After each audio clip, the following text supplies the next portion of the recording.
Okay. Now I need you to get into your groups, and we're going to do a little project. We're going to make some magical reports.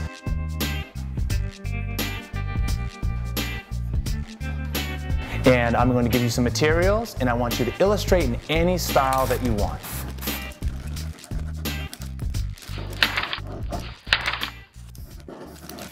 And don't forget to make connections between the animals' lives and our lives.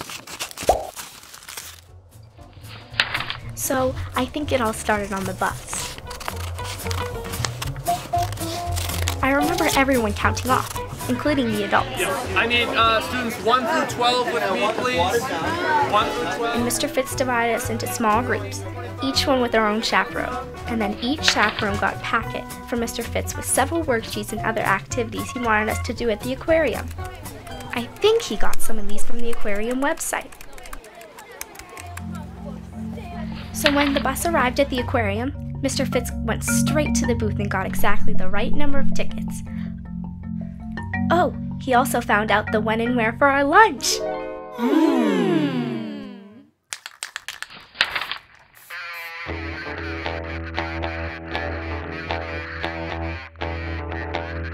So yeah, this guy Ben, remember, the visitor's assistant, he stepped in.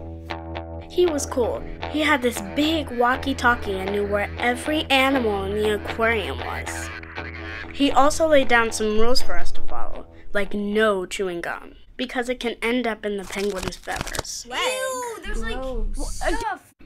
Yes, and then Ben stamped our hands, like this, and took us inside the aquarium lobby. Everyone was waiting to go inside the aquarium, but because we had these stamps on our hands, we got to go straight through the re-entry line. And then Mr. Fitz made a really good point. This was a good bathroom stop, and there were lockers you can rent for stuff you don't want to carry around with you all day. Okay, and then right before we opened the door to see the animals, our chaperone showed us a very important piece of paper. It was the map of the aquarium. We circled some spots we did not want to miss. We also figured out where the Marine Mammal Center was and where we could go in case one of us got lost.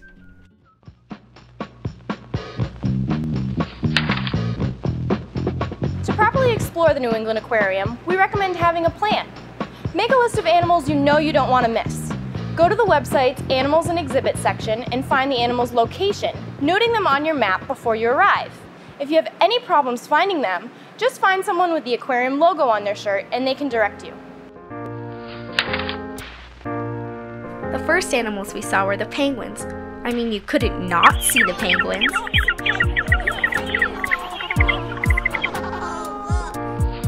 Yeah, there were penguins everywhere.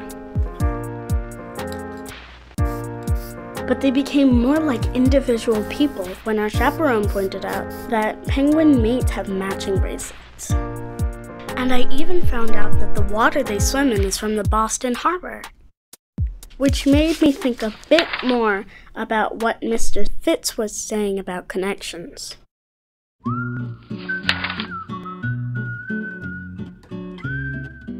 And then we moved up the ramp to where the Leafy Sea Dragons are. I can't find them. It was kind of hard to find them. The tank looked like it was a bunch of seaweed. Oh, it says that this is where they are. I don't know why. And then our chaperone had us just stare at the weeds. And some of them started moving up and down and all around the tank. Look, there's one moving.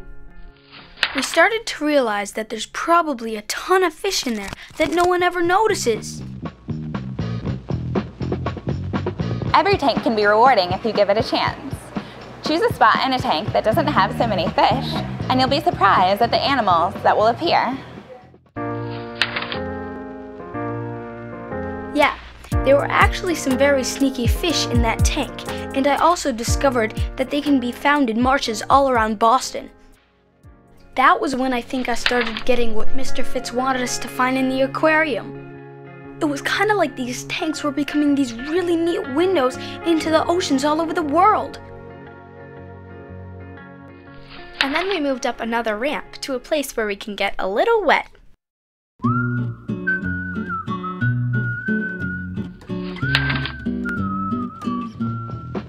When you come to the aquarium, there are many different animals that you can interact with, including live animals that you can touch.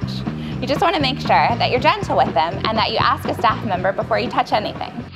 While we were reaching in the water to touch the sea star, hermit crabs, and other stuff, a staff member came over and explained how these animals are local. They're kind of like our neighbors sitting in this rocky living room visiting us. And then there was the octopus.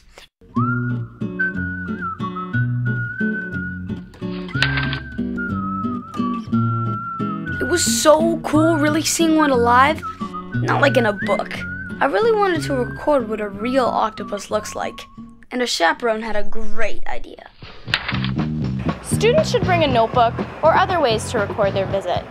They can take pictures, but we recommend taking them along thematic lines, such as tails, the kind of tails they see, the kind of animals that have those tails, and why they think they might have them.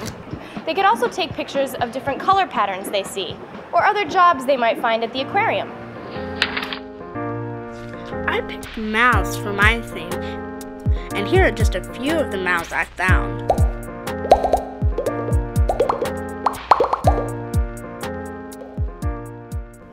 I think that was most of it.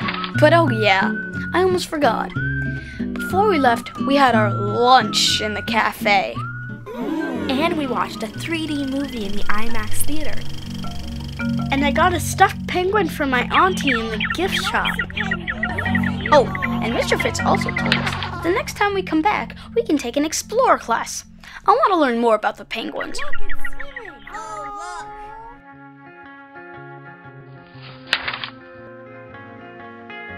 So is everyone done with their reports? Almost!